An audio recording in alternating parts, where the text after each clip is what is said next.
बिस्मिल्लाहिर्रहमानिर्रहीम। प्यारे बच्चों, इसका मैंने पहला पार्ट और दूसरा पार्ट आपको पढ़ाया है। अब इसका तीसरा पार्ट लेकर मैं आपके सामने आया हूँ। तीसरे पार्ट में हमने इसके दो और टाइप्स लिए हैं, एम्पेरेटिव सेंटेंस और एक्सक्लेमेटिव सेंटेंस। अब देखिए, imperative sentence, it is a sentence which expresses a request, command, advice or an order.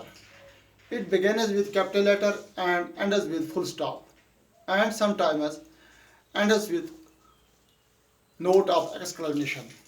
It depends upon the emotion in the sentence. Imperative sentence क्या होता है? ये वो सेंटेंस होता है जिसमें हम एक्सप्रेस करते हैं रिक्वेस्ट को, कमांड को, एडवाइस और ऑर्डर। जिस तरह असर्टिव सेंटेंस बिगिन होता है, इंट्रोगेटिव सेंटेंस बिगिन होता है, शुरू होता है कैपिटल लेटर से, इसी तरह इंपेरेटिव सेंटेंस भी कैपिटल लेटर से शुरू होता है and ends with full stop and sometimes ends with note of exclamation. ज़्यादातर ये फुल स्टॉप पर ख़त्म हो जाता है और कभी कभी नोट ऑफ एक्सक्लेमेशन पर भी ये ख़त्म हो जाता है, क्योंकि ये सेंटेंस के ऊपर दारोमदार है, सेंटेंस के अंदर क्या इमोशंस हैं, तो उसी के इन्हिसार पर यह सेंटेंस नोट ऑफ एक्सक्लेमेशन पर भी ख़त्म हो जाता है। अगर हम इसकी मिसालें ले लेंगे तो इंपेरेटिव सेंटेंस की मिसालें इस तरह हैं, turn off the light. Turn off the light यानी जिसमें कोई कमांड दी जाती है कि आप लाइट बंद कर दीजिए। तो अगर हम इस सेंटेंस को ले लेंगे हम, तो ये क्या है? ये कमांड है, please cooperate with me. Please, जब यहाँ पर प्लीज जिस सेंटेंस में भी आए तो ये मान लीजिए क्या होता है, ये रिक्वेस्ट होती है।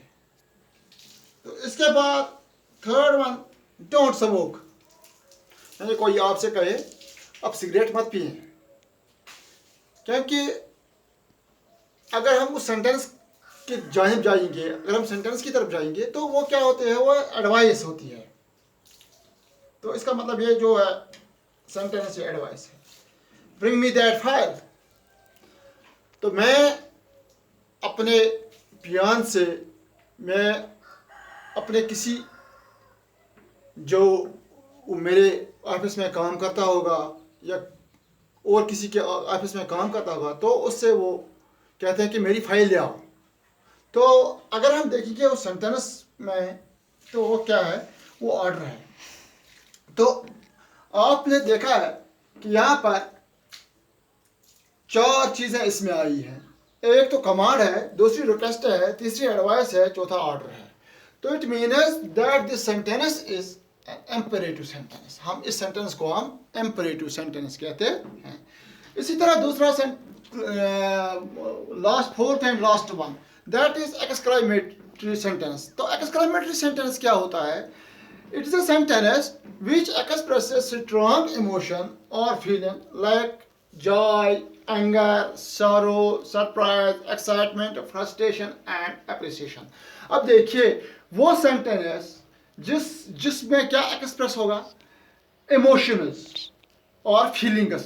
मिसाल के तौर पर, अगर आपके हाथ पर कोई मारे तो आपको गुस्सा आएगा, या तो रोना आएगा, या अगर आपको कहीं पर जख्म लग जाए, चोट लग जाए, या आप कोई ऐसी खबर सुन लोगे कि जो बहुत बुरी हो, तो वहां पर क्या होता है, सारो। तो इसी तरह जिस सेंटेंस में खुशी का इजहार हो, गुस्सा हो, सारो, surprise, excitement and frustration and appreciation. Frustration भी, एप्रिसिएशन भी। मिसाल के तौर पर अगर हम देखेंगे, कोई खुशी जब होती है तो हम हमारी इमोशनल उस वक्त जो हमारी फीलिंग जो होती है वो तो बहुत अच्छी होती है।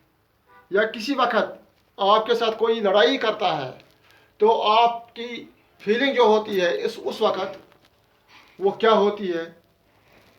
सारो, कोई गम होता है, कोई दुख हो जाता है, कोई सरप्राइज जब मिलता है, कोई बेकरारी जब होती है, एक्साइटमेंट या फ्रस्ट्रेशन होती है या अप्रिसिएशन होती है, या कभी आप एग्ज़ाम में अच्छे मार्क्स ले आते हो तो उस वक़्त आपके पेरेंट्स, आपके टीचर आपको अप्रिसिएशन देते हैं, गुड, एक्सलेंट, वेरी गुड।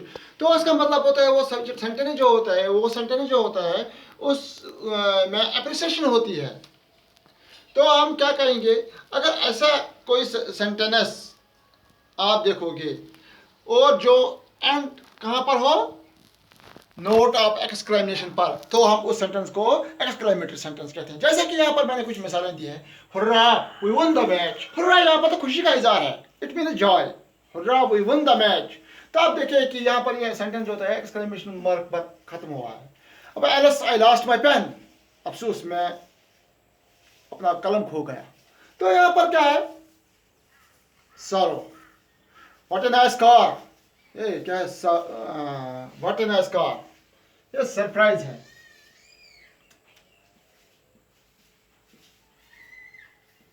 तो आप देखेंगे इट्स फैंटास्टिक, ये क्या है, एक्साइटमेंट।